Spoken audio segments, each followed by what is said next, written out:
Haleluya. Shalom saudara-saudari dimanapun Anda berada. Salam kasih Kristus lewat program Panggilan Iman atau Call of Faith. Dan saat ini saya selalu sukacita untuk membagikan kabar baik, tentu firman Tuhan, karena itulah yang menguatkan kita. Saudara, kalau kita jatuh dalam dosa, kalau kita hidup dalam ketakutan, kegelisahan, kekosongan, masih ada firman Tuhan yang bisa menguatkan kita, mengubahkan kita, memberikan kita masa depan, kehidupan, pengharapan terhadap Tuhan Yesus. Jadi mari kita sama-sama diberkati lewat pembacaan firman.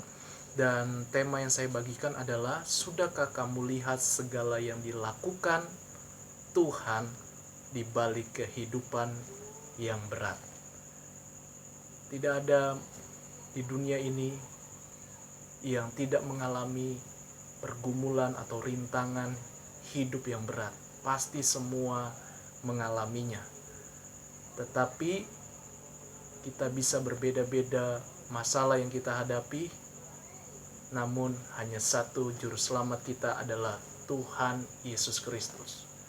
Apa buktinya? Kalau dia sudah lakukan yang baik, rencananya yang baik, yaitu sampai hari ini kita ada, semua karena anugerah Tuhan. Tidak ada yang perlu kita sombongkan, semua karena kasih Tuhan.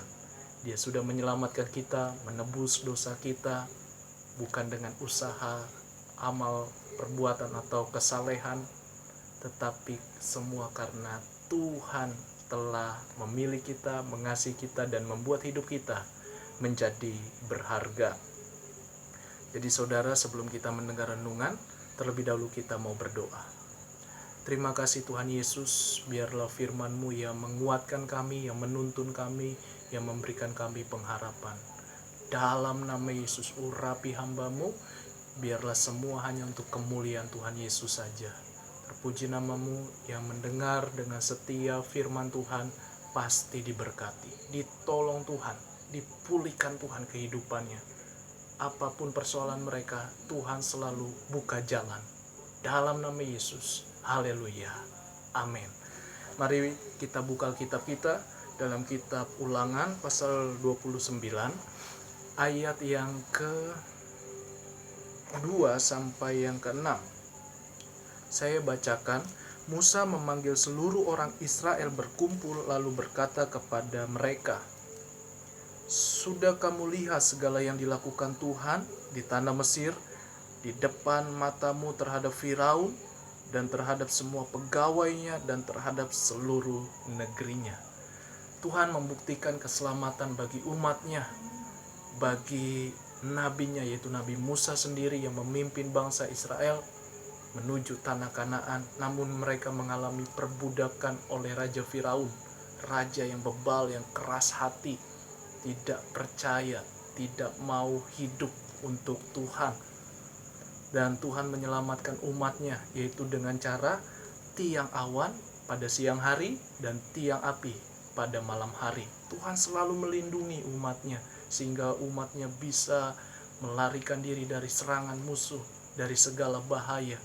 Jadi saudara, apapun persoalan kita yang berat, Tuhan punya cara untuk menolong saudara dan saya. Jangan membatasi kuasa Tuhan. Di ayat yang ke-3, cobaan-cobaan yang besar yang telah dilihat oleh matamu sendiri, tanda-tanda dan mujizat-mujizat yang besar itu. Jadi kalau persoalanmu besar, Tuhan sediakan mujizatnya yang besar dengan cara, dengan waktunya yang tepat. Jadi sabar, tenang selalu, tetap pandang hati, mata iman kita, pikiran kita kepada Tuhan. Apapun bagian kita, Tuhan pasti menyelamatkan kita. Tenang, sabar, ada waktunya. Mari lakukan bagian kita seperti Musa. Dia ingatkan kepada bangsa Israel, umatnya, atau Musa yang memimpin mereka, supaya kita selalu sadar bahwa Tuhan pasti menolong kita. pasti memberkati umatnya. Dan ayat 4, tetapi sampai sekarang ini Tuhan tidak memberi kamu akal budi untuk mengerti, atau mata untuk melihat, atau telinga untuk mendengar. Kelihatannya kalau kita baca ayat 4 ini seolah-olah Tuhan tidak konsisten dengan perkataannya. Dia yang suruh, tapi dia juga yang membuat manusia bebal. Tentu tidak. Kita baca firman Tuhan tidak selalu secara hurufiah, sebab firman Tuhan itu penuh dengan hikmat Tuhan. Seperti saudara kalau terima Yesus, kalau engkau mau diampuni, cungkil matamu satu yang menyesatkan engkau, daripada kedua matamu ada utuh, kamu masuk neraka. Sehingga kita cungkil mata kita, lalu kita bisa bertobat. Tidak demikian. Maksud Tuhan adalah supaya kita sungguh-sungguh menyangkal kehidupan lama kita karena kekuatan Tuhan, kekuatan firman-Nya. Demikian juga ayat 4. Yang dimaksud di sini, karena manusia itu tidak mau tahu, bebal, keras hati, keras kepala. Manusia itu lebih baik hanya memuaskan keinginan dagingnya, sekalipun dia diperbudak oleh Firaun, diperbudak oleh dosa. Yang penting nikmat, yang penting kita dapat hasil, yang penting puas daging kita, tapi menuju kepada kebinasaan atau api neraka. Jadi Tuhan mau menunjukkan kepada umatnya supaya kita belajar untuk sadar kalau di balik segala peristiwa kita tidak ditinggalkan Tuhan. Dan ayat yang kelima, 40 tahun lamanya aku memimpin kamu berjalan melalui padang gurun, pakaianmu tidak menjadi rusak di tubuhmu dan kasutmu tidak menjadi rusak di kakimu.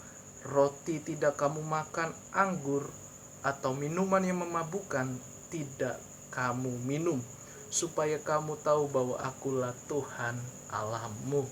Jadi saudara, ayat 5, hal ini mengingatkan kita bahwa kondisi yang berat, yang sulit, yang sakit yang kita hadapi, ingatlah Tuhan menyertai kita dengan hal-hal yang ajaib, dengan waktunya Tuhan. Jadi penyertaan Tuhan, pertolongan Tuhan tidak tergantung dengan keadaanmu, dengan situasi perubahan alam, perubahan cuaca. Langit bumi boleh bergoncang atau gempa bumi sekalipun, kalau kasih Tuhan pasti akan ditolong, pasti akan menyertai kita, orang-orang tebusannya, orang-orang yang percaya.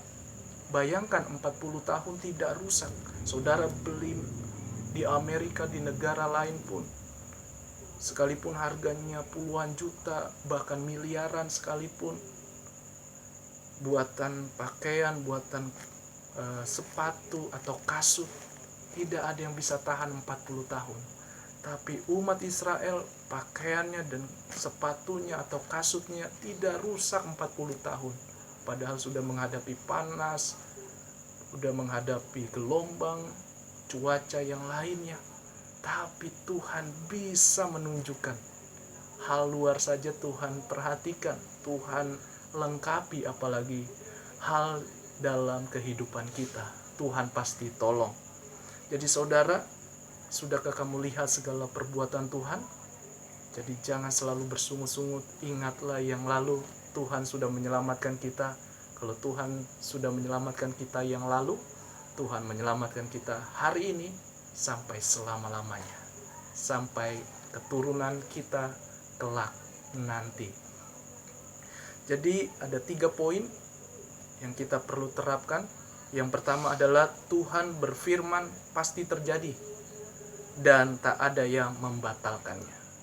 Kalau sudah berkata Tuhan menyelamatkan, Tuhan melindungi, itu pasti diberikan kepada anak-anaknya yang percaya. Yang kedua, Tuhan menyertai dan menjamin selama kita beriman, kita sungguh-sungguh mengasihi Tuhan dan kita setia Sekalipun doa kita belum dijawab, kita tetap setia. Sekalipun pergumulan kita berat, kita tetap setia, beriman, sungguh-sungguh melayani Tuhan, mengasihi Tuhan. Tuhan sanggup menyertai kita. Yang ketiga, Tuhan yang kita percaya, yang kita sembah adalah Tuhan Maha Besar dan segalanya. Tidak ada yang bisa melawan Tuhan. Tuhan itu Maha Besar. Tuhan itu hidup. Dialah satu-satunya. Dialah sumber keselamatan yang kekal. Dan juga waktu kita hidup di dunia ini, kita disertai, ditolong Tuhan. Itu saja renungan singkat yang memberkati iman kita. Tetap semangat mengikut Tuhan. Tetap hidup menjadi berkat. Tuhan Yesus memberkati kita semua. Shalom. Haleluya.